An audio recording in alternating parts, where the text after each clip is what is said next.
Right. Thank you very much. Welcome. Welcome. This is your host, your coach, Andrew Spama. We are talking relationships tonight. And I believe that we continue to serve you with relevant topics that enriches your relationship, either with yourself, with your spouse, with your partner, with your children. But what is important is that we are intentionally building relationships. Welcome South Africa, welcome Africa, welcome England, United Kingdom, welcome America, welcome Australia, welcome China. Thank you very much for tuning in. This is your brother and this is your coach, Andrew Spama. Tonight we are talking relationships. We are touching on an important subject which I have named making room for each other's fault in relationships. Making room for each other's faults in relationships. All right? So I want you to join me as we're going to interact tonight. Wherever you are, if you can indicate where you are joining me from so that I can welcome you. I don't want to walk this journey alone. I need you. All right. Thank you very much. Without any waste of time, I believe that you have chosen to join me because of what you can benefit out of this. Remember that our topic is making room for each other's mistake. Making room for each other's fault. Because in relationships, we do make each other angry. We do some things that the other person might not be well pleased with. In relationships, we talk and we may not talk that well. In relationships, we sometimes say and do things that the other party might not like. So it is important to make room for each other's mistakes. One important author who wrote a book that has been there for many years, writes and he says, "Be gentle and forbearing with one another, and if anyone has a difference, a grievance or a complaint against another, readily pardon each other. Even as the Lord has freely forgiven you, you must forgive one another. So you must also forgive one another." Now, it is important when you live your life, either with your partner, either with your colleagues at work, even with your own children, to know that as people expresses themselves, they are going to say things that you may not be comfortable with. People are going to do things that may hurt you. Either they are doing it intentionally or they are not doing it intentionally. Remember that as you meet a person who has been influenced firstly by their family of origin and also by the society that they grew up in. So all these things has influence in how one behaves, in how one interacts with other people, with how one also expresses themselves.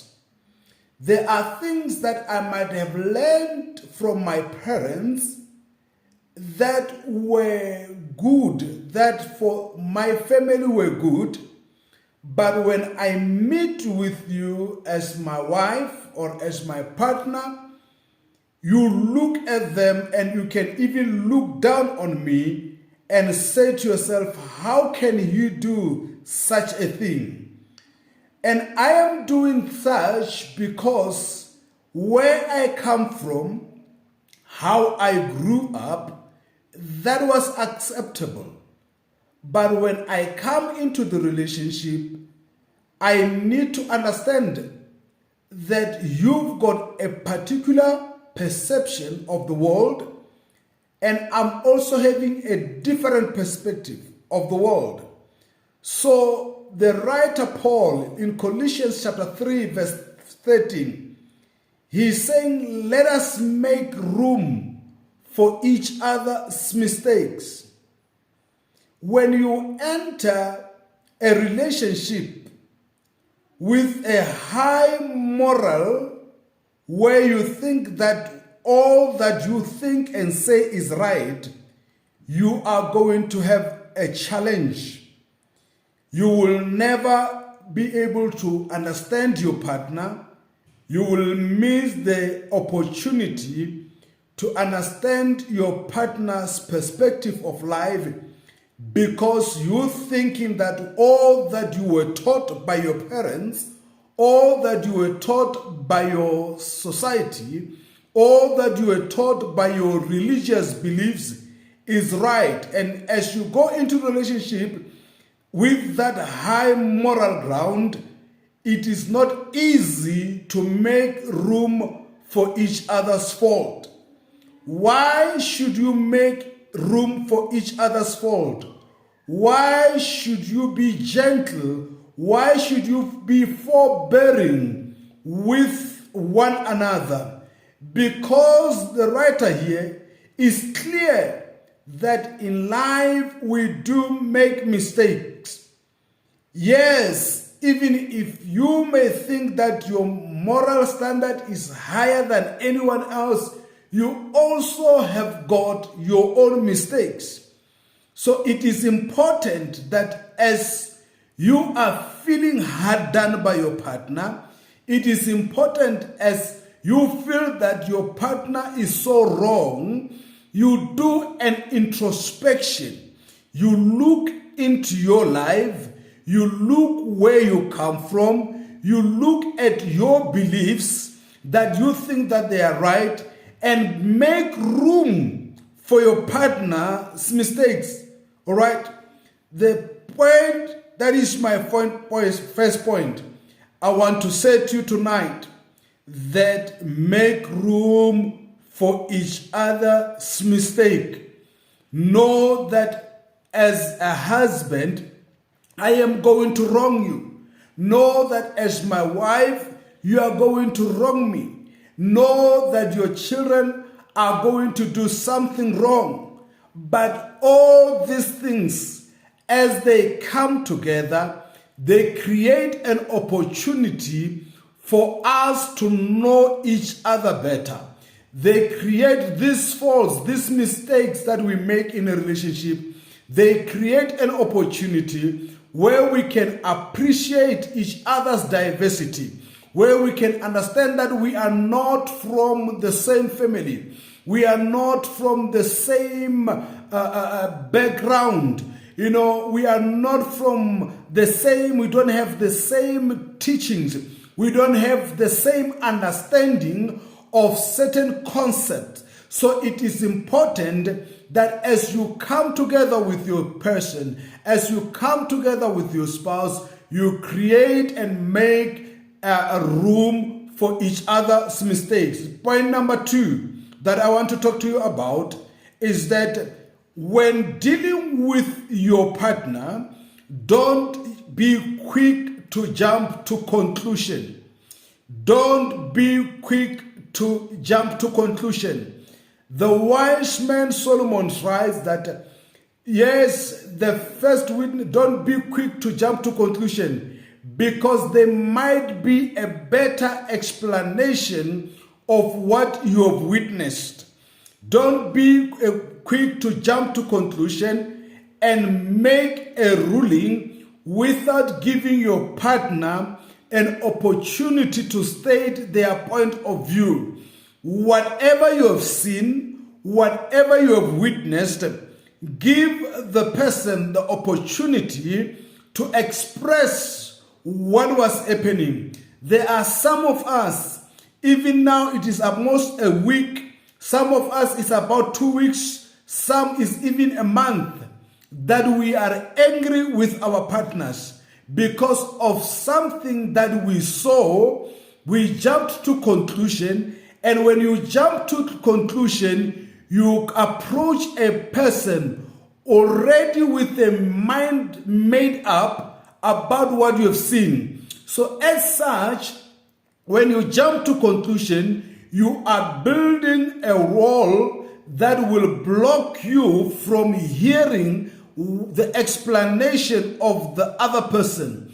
Yes, you are angry because when you approach your partner, when you approach your partner with a finger pointing at them, with that mind that has been made up, where you feel that you have sinned, and then from there you want to prove a point. You are already having a preconceived judgment, a preconceived ideas about what you have seen. And as that your approach is not that one that seeks understanding, but your approach is the one that seeks confirmation. And as you approach your partner with the mindset of seeking confirmation instead of understanding, you will find that your partner will want to defend themselves. And because you believe what you have seen and you have concluded about what you have seen, then you get angry, you get worked out, and because you are feeling that you are being made a fool, whereas you did not afford your partner the opportunity to give their side of the story, because for you is already concluded. What also makes matters worse is when you are living in the past. You are living in the past and you are in the level where you are seeking to confirm your suspicion. Because once you approach your partner and you have jumped to conclusion and your partner says to you, no, what you have seen is not right, but here is the explanation. And if you feel that that was not good enough, then you live your life seeking for opportunities to prove yourself right. And the more you dig, the more you are looking for opportunity to prove yourself right, you are no longer objective. You are no longer building that trust in the relationship. But let me tell you, my friend, you might be saying to me, but Andrew, these things, they prove to be right. I've got, this sixth sense that always come. And I know that when I feel like this is true. But remember that it is always important that even if you can have the sixth sense, you give the other person an opportunity to explain themselves. Yes, you might have seen it. There might be an evidence. Yes, you have gone through the phone. You have seen the evidence. You have seen the picture. But create that room to hear the other person with a clear mind. And as you do that, you are able to attend to matters with a sober mind, not with a judgmental mind. Because as you do that, you are putting your moral standard so high that your partner might not even be able to explain to you what has happened. Yes, cases differ from one to another, but it is important that as you deal with your partner, make room for each other's mistake and also in your approach, don't jump to conclusion, but give the other party an opportunity to express themselves, to express and to understand, so that they can help you to understand what could have happened. It is very much important, ladies and gentlemen, that we always consider that we always look at that, because it is important for the growth of your relationship that you are doing in your life. I'm sure about that.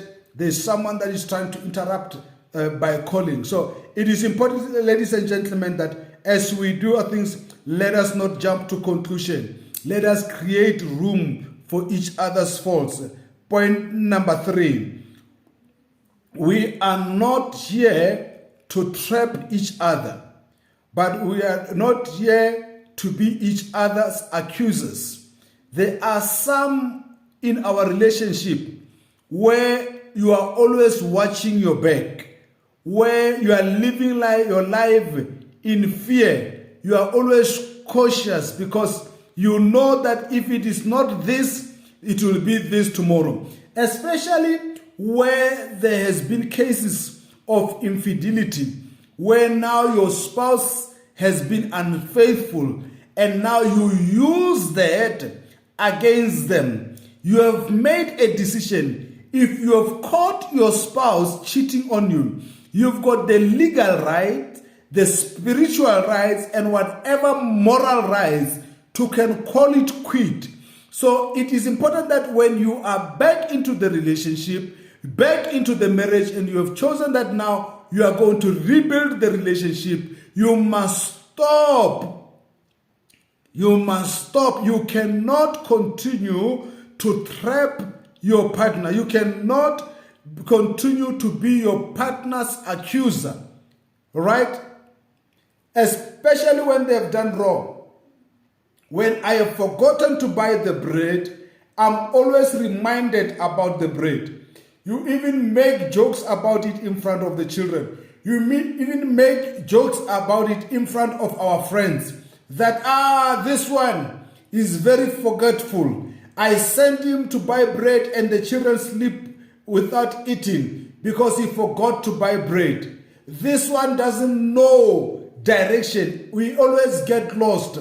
Why should you sell such bad news about your partner to other people? Whereas you can take the opportunity to think about things that are good, things that are praiseworthy, things that are noble about your partner. You focus on them because that will encourage growth. That will bring about growth in your relationship. So stop setting traps for your partner. Stop setting traps for your partner to fail because you enjoy their failure. You enjoy to see your partner in pain, and that is not a sign of love. Right?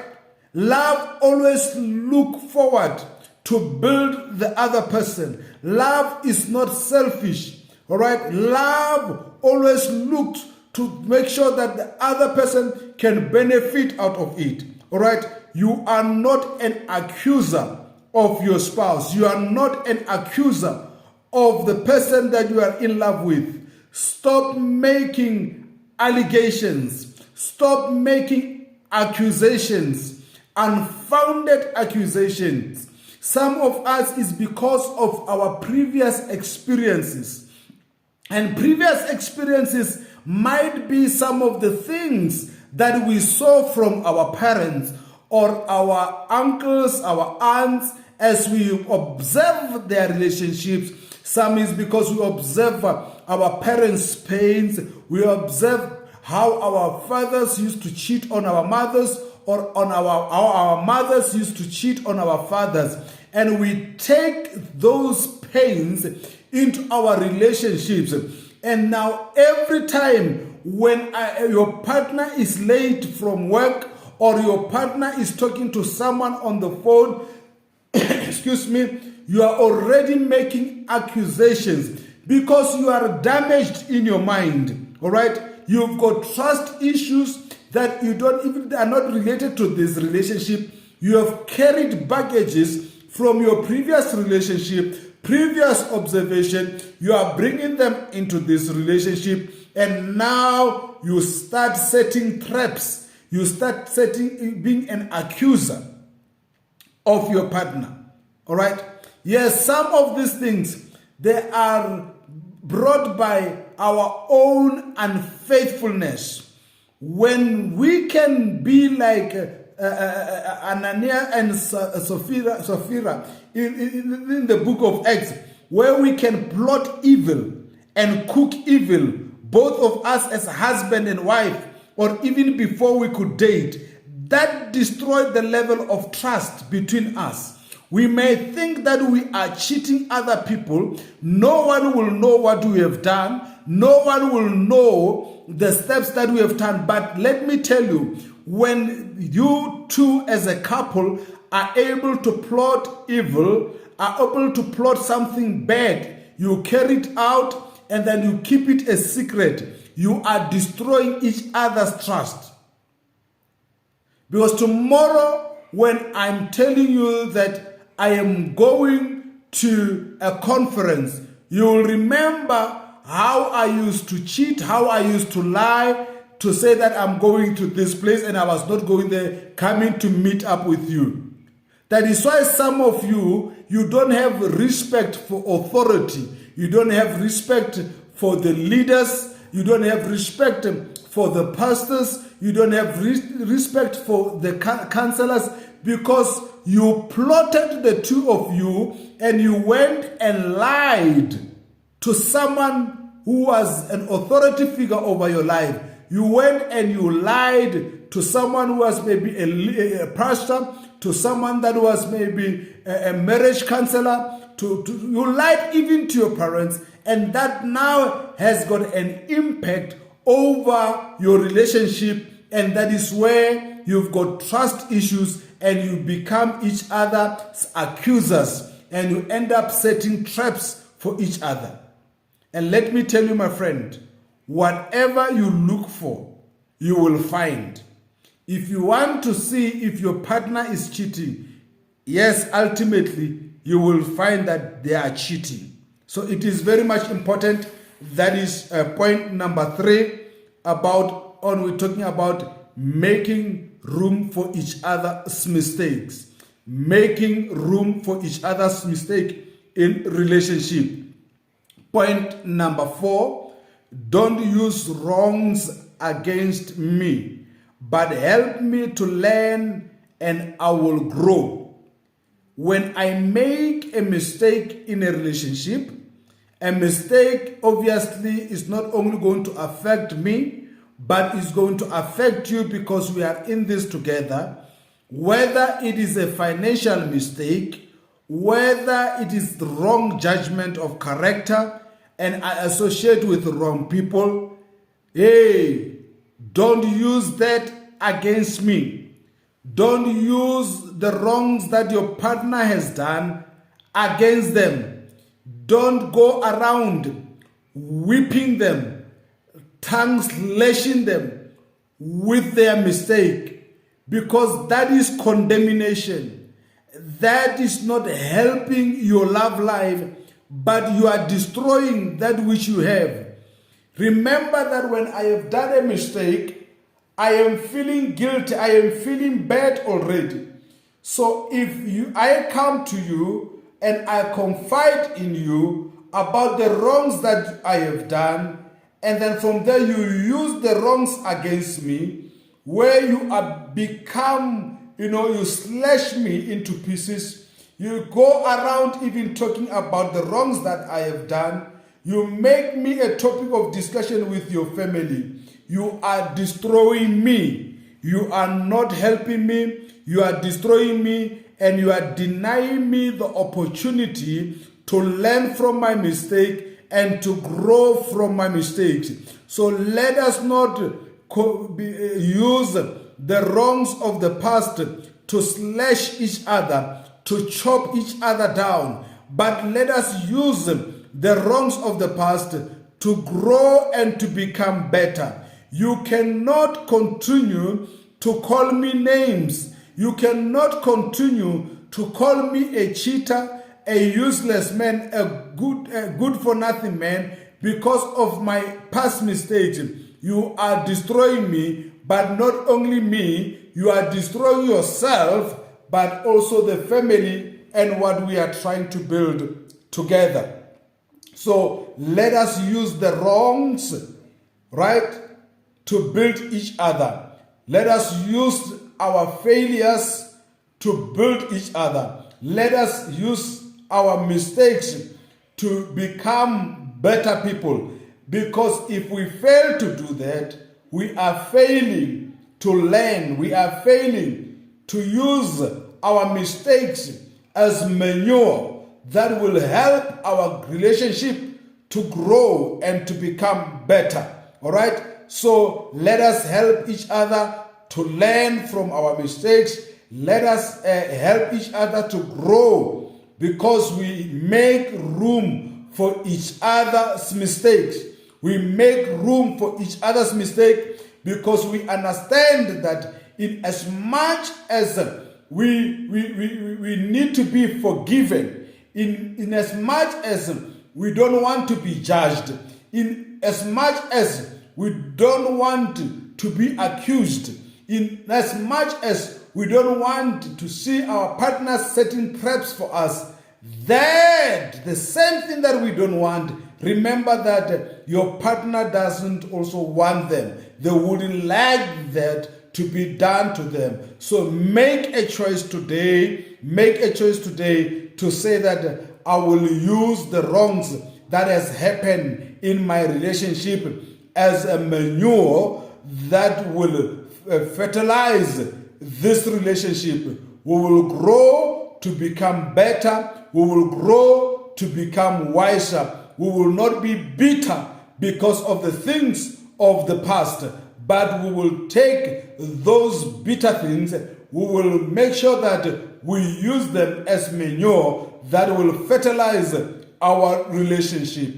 Point number 5, which is the last point, we all make mistakes and we should never defend the wrongs that we have done. Make room for each other's mistake because we all, one way or another, have made mistakes in life. I have made a lot of blunders in my marriage. I have made a lot of mistakes in my marriage. And also when I see my wife making a mistake, I don't go there with the judgment axe ready to tear her into pieces, because I remember that in as much as I've been forgiven, others will need my forgiveness. In as much as I have found this grace, I have found this mercy, I have found the grace that I did not deserve, so is my wife. She deserves the same grace. She deserves the same mercy. But you are saying to me, Andrew, you don't understand. This can be painful. But by holding a grudge, by smashing your partner with their mistakes on their face, how will that change you and how will that change your partner? All right? By smashing, by being critical, by being demeaning to your partner, how will that make them a better person? How will that make them to pay for the pain that they have caused you?